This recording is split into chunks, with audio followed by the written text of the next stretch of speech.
embouteillage à la brasserie historique du Cap de Cambrésis.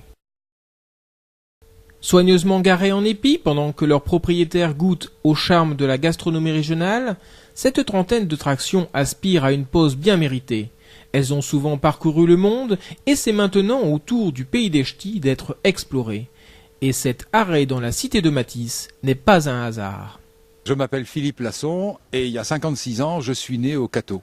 J'ai quitté le nord de la France il y a bien longtemps. Je vis en Corrèze depuis un quart de siècle. Ma passion, c'est d'organiser des voyages en traction avant Citroën, qui est la voiture de ma vie, je peux le dire. Alors, je suis le fondateur de Traction sans frontières.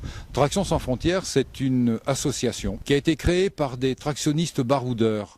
Baroudeur qui rime avec cœur, car le principe des rallyes de Traction sans frontières, c'est la solidarité avec les pays traversés.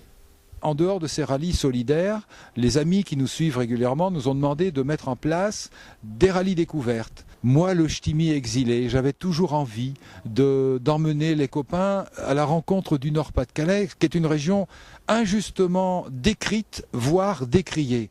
Et la rencontre s'est faite avec toute la chaleur de l'accueil caractéristique du Nord-Pas-de-Calais. Le rallye dure 12 jours, rendez-vous compte. Il va nous falloir 12 jours pour faire très long le Touquet.